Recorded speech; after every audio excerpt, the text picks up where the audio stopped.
Welcome back to First Things First. Joining us now on behalf of Lowe's, which we love the Lowe's commercials. Yeah. And he's got a 5-gallon bucket chain. Yeah, it's pretty sick. Which looks beautiful, courtesy of Lowe's. It's the one and only Justin Jefferson. That is sweet. Justin, we were talking about how we love the Lowe's commercial. We want to give you a chance to talk about your partnership with Lowe's. Yeah, the partnership with Lowe's has definitely been growing and definitely has been great. You know, of course, you know, people see the commercials, but, you know, behind the scenes, growing the partnership, growing that relationship is the main thing and most important thing. So I'm just happy to be on board, happy to, you know, be with this staff and be with these people. But the you know, what we're doing down the line and the relationship that we have down the line is something that, you know, is growing. Look, Justin, I've done some acting in my day, and you definitely have a future on the big screen. Wow. Believe me, you definitely do. Played Chris If you want Broussard it, in every if you movie. want it. Like Chris Broussard. Okay. Look up Jackson Blade. Y'all might need to see me in some movies coming up. That's what I'm talking about, man, for real. All right, speaking of, we have a big debate on the show, Justin. We call everything the catch of the year, but we have narrowed down. We have 5 catches of the year candidates, and we want you to just decide the catch of the year. This is Isaac Tessel, week 1 against the Packers, and then that one was tough. My recent most favorite divisional round, Kayshawn against the Texans. Also nice. Puka week 13. In the snow? Oh, yeah. Thank you, in the snow. The Puka one is going to be hard to beat, bro. Yeah, that was crazy. Puka. Wait. I'm not gonna lie. Did y'all see the Puka one in Atlanta?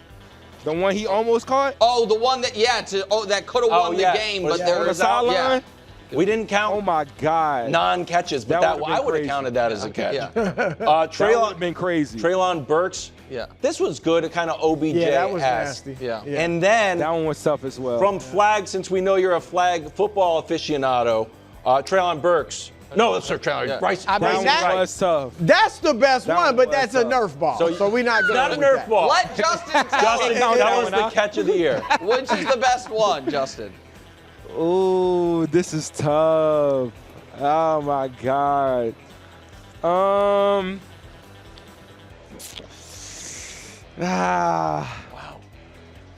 The Puka one. Oh man. The Puka one is tough. I'm gonna go with the Puka one There we just go. because off of experience and off of, you know what I'm saying, off of how mine went down.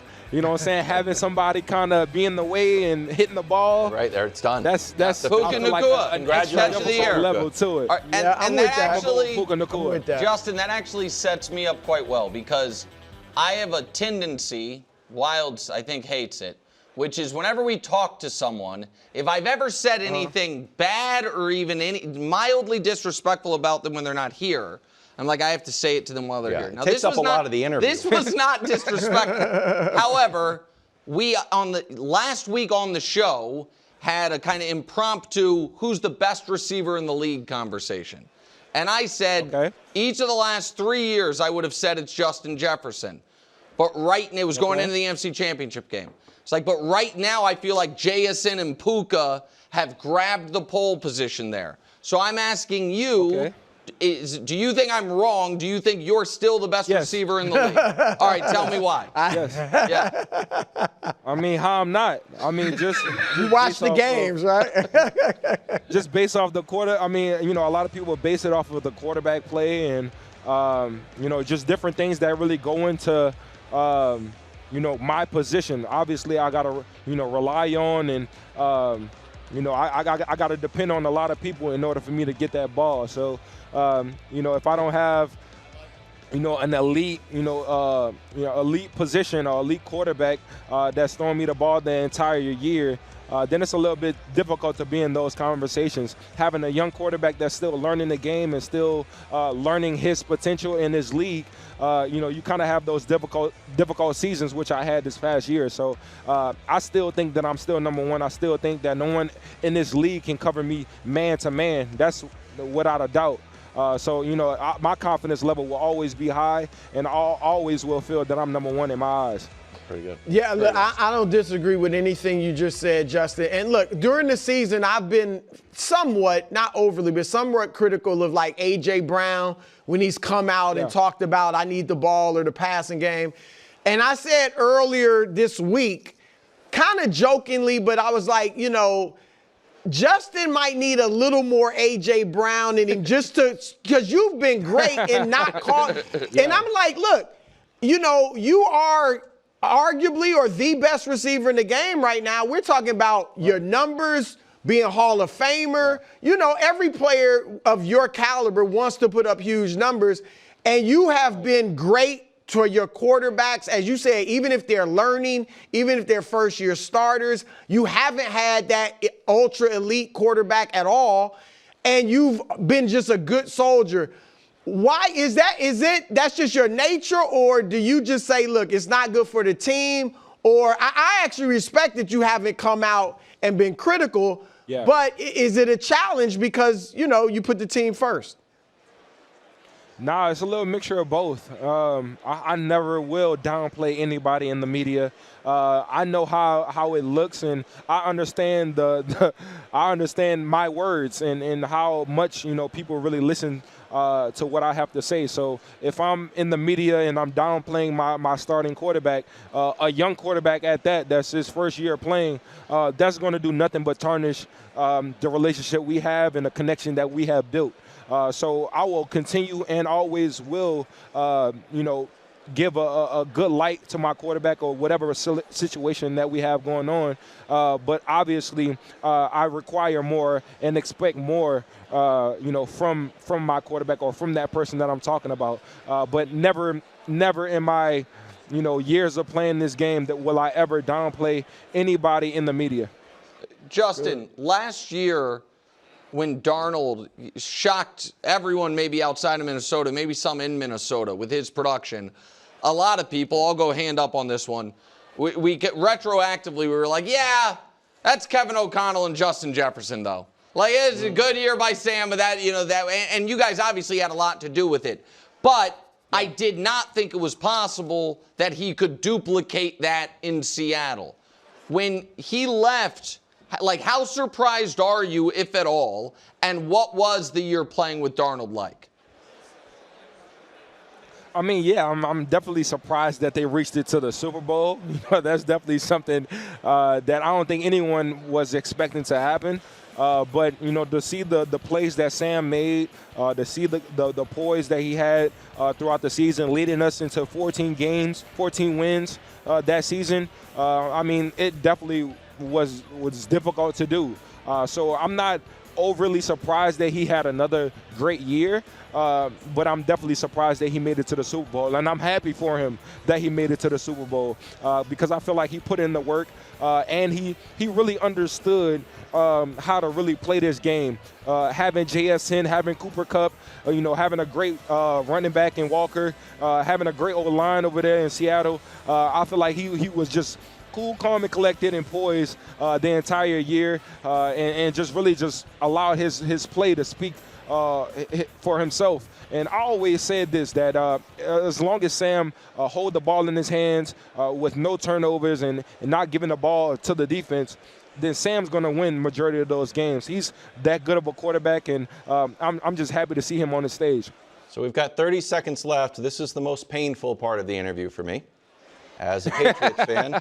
We've asked Josh Allen and Jamar Chase and the great Charles Woodson to make their Super Bowl picks, all great players, and now we're asking you, who do you have this Sunday?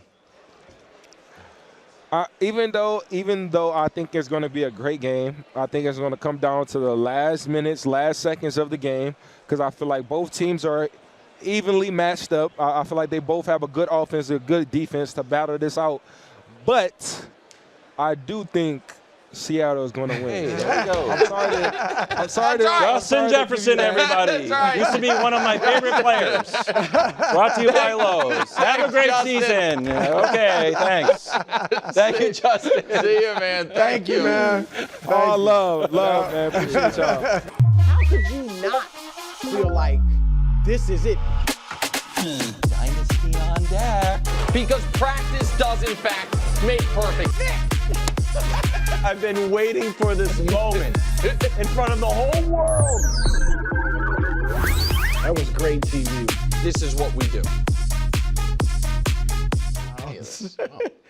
That's really well done. I don't feel comfortable with any of it. This felt like a little self-control. That's what I think. We needed a Gianna and social team sizzle reel there. They did all the work. Yes, that was excellent. We're at 1 billion views. How far are we behind Mr. Beast? Because I kept on talking about Mr. Beast. He's on the down tick. Hubs just told me 108 billion behind. Is that true? No, I'm not. We have to stay late. Everyone's staying late. If we're 108 billion behind. 108 billion? We got What's the bonus that Gianna gets? Gee whiz. Well, it's keep her job. Yeah, That's she was on her way out. That's Coach. not a bonus. She was on her way It out. should be Then reward if there's risk.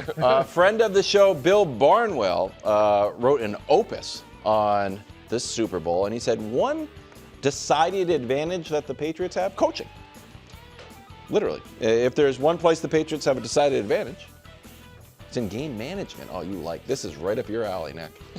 McDonald has been better as the season has gone along, but he had a markedly conservative streak during the regular season.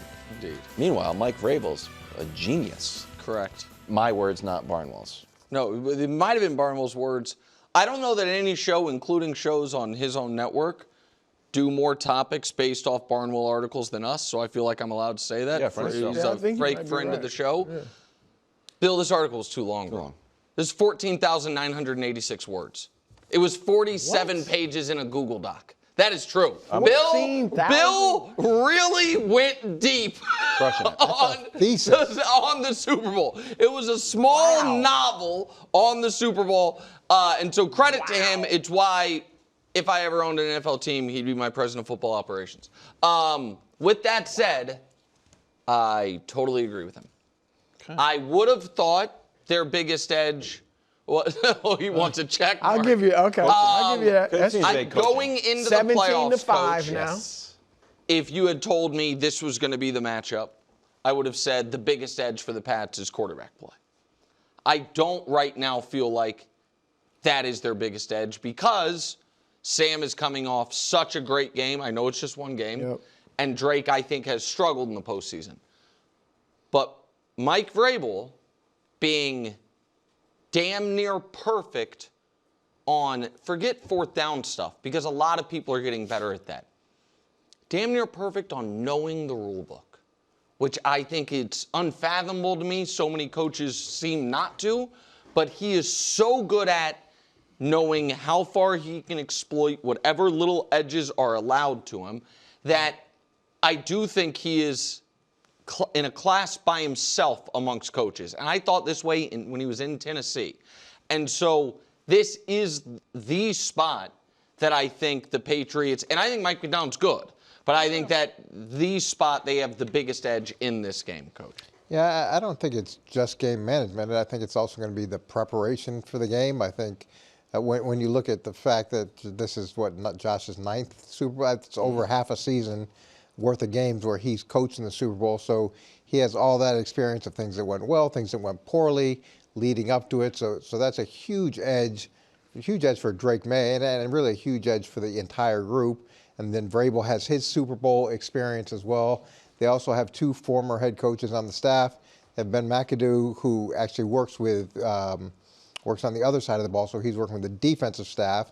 So giving him that perspective, which is something that I had done in San Francisco with Jim Harbaugh, is work with the offensive staff. And the value you hope to bring is a true look at what the other side is trying to achieve. So I really like the fact that Mike was able to do that and was willing to do that. And then Doug Marrone is another former head coach. So you have that value as well collectively with the staff.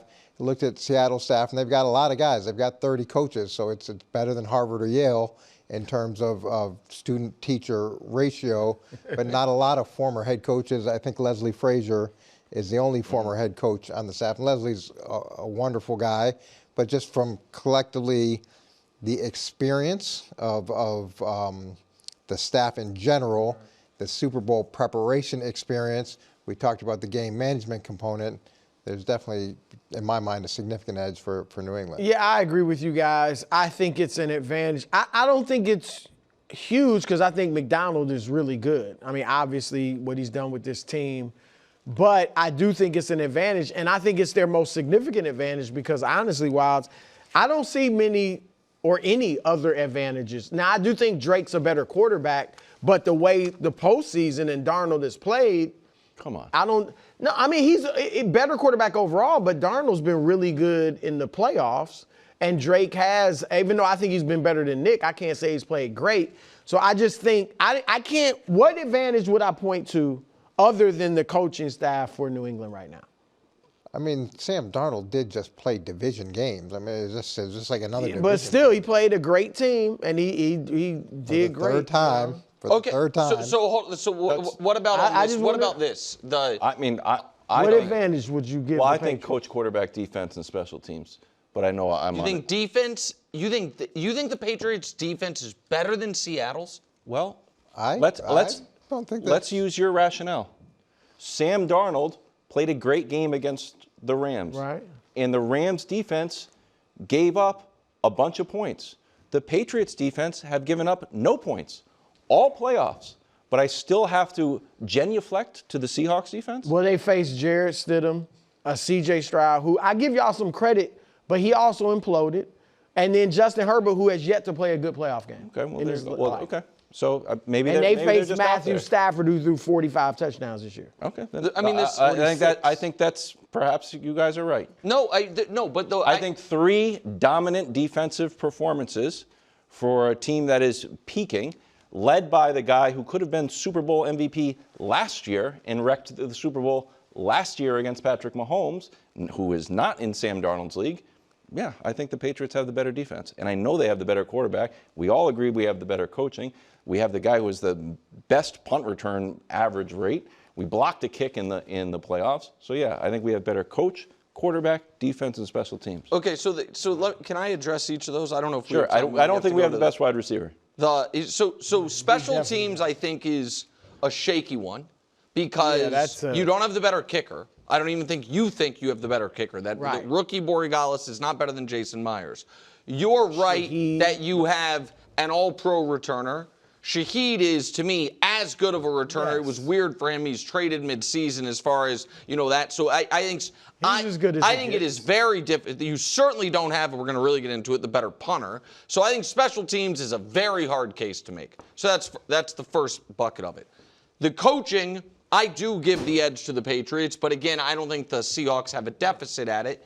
Just like I think your analysis of Seattle's defense is wildly unfair because you are just ignoring what they did to San Francisco, who their issues were not inability to score this year. San Francisco's offense hummed except for when they played Seattle. Mm-hmm. San Francisco's offense was excellent, even with the injuries, in almost every circumstance, even with backup quarterbacks, except when they played Seattle. And so Seattle's defense struggled with Matthew Stafford. You keep making the point of... Nick, but don't you think Seattle coming off a bye and San Francisco playing an East Coast game in a short week...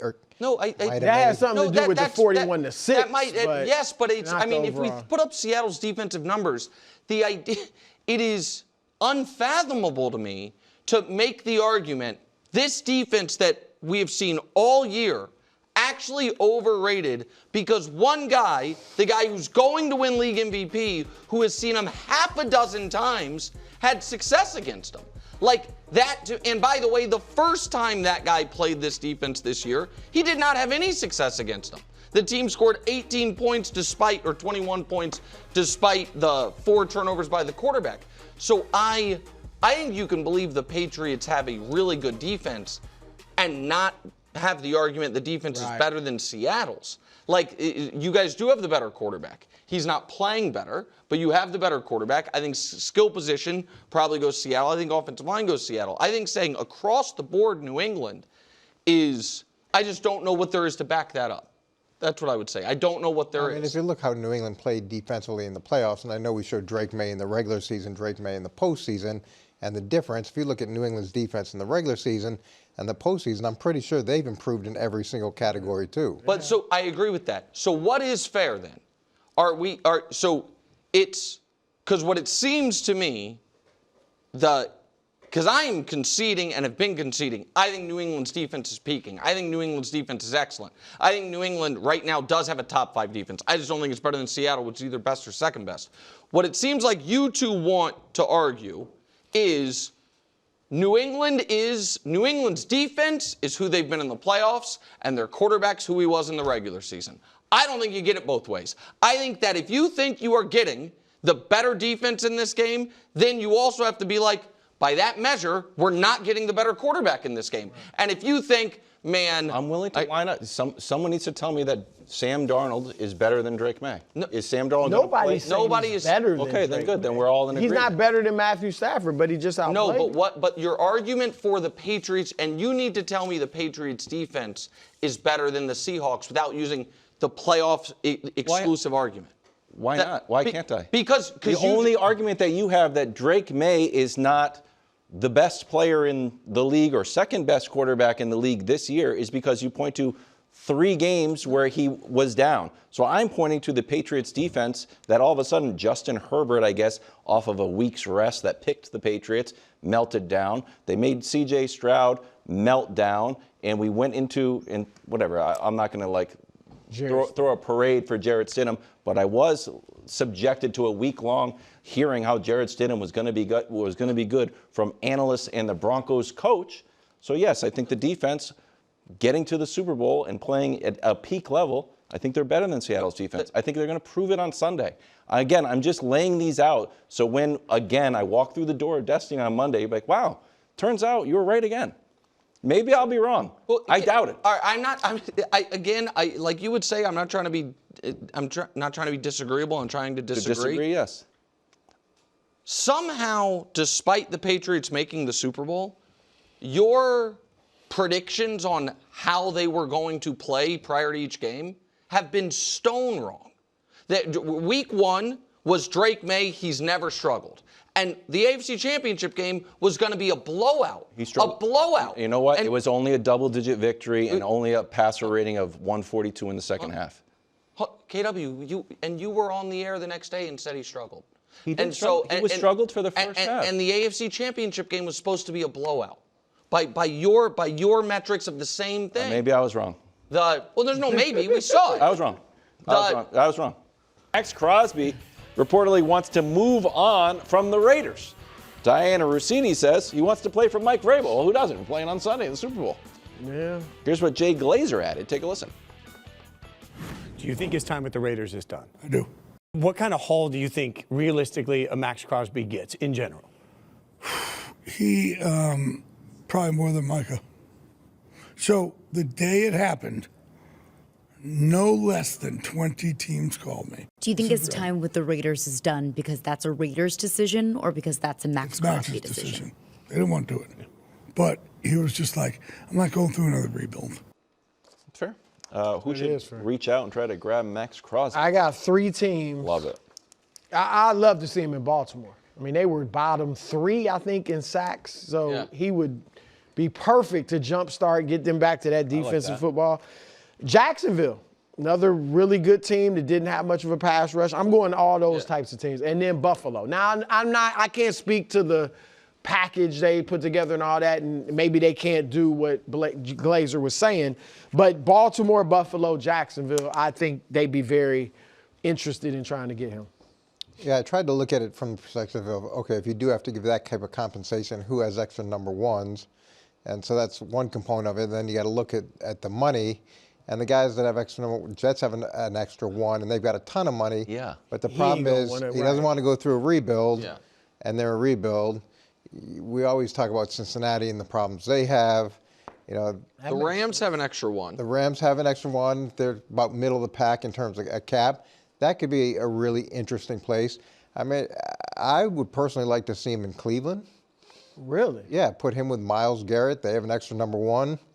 Not great salary cap wise, but The Bengals and the Browns combining teams is unbelievable. Right. I'm just saying, the Browns defense be phenomenal. think about Myles Garrett and Max Crosby. Oh, it'd be crazy. You're I'm having a lot of interested in problems. that. That's and great. by the way, the Browns had the opportunity in last year's draft to do a version of that, stay at 2 and draft Abdul Carter. That was the discussion, to pair him with Myles. They obviously traded out of it, got the extra pick, and Travis went number 2 instead.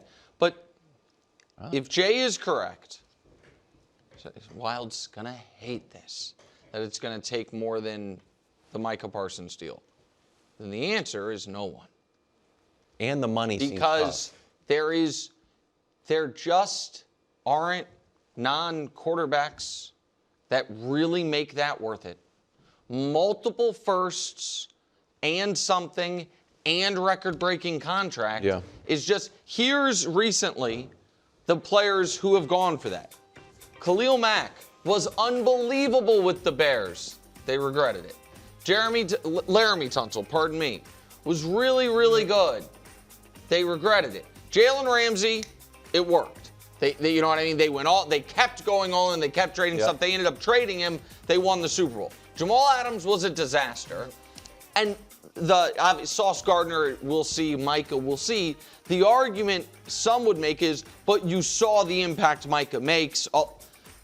And then you saw how risky it is to put that much resource into one player because it's pro football and guys get hurt.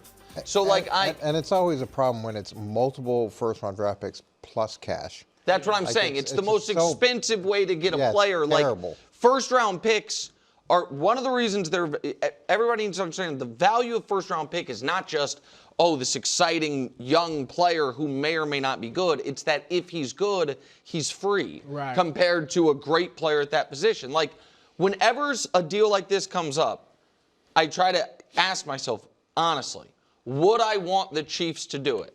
And my answer is no. And so they are as close to winning as you could, I would hope. I know they had a bad year, but if you told me they were trading 2 1s and a 3 for the privilege of paying him $40 million a year, it just wouldn't. I don't think that's good business. And are you going to have to redo the contract when he gets there too? Does it become even more expensive? Well, that's what I mean. I think that's how he would get to $40 million a year. Is it Because he has 2 years left, I believe, in the current deal. Thanks for watching. Subscribe here to get more from the show and to check out clips from other shows on FS1.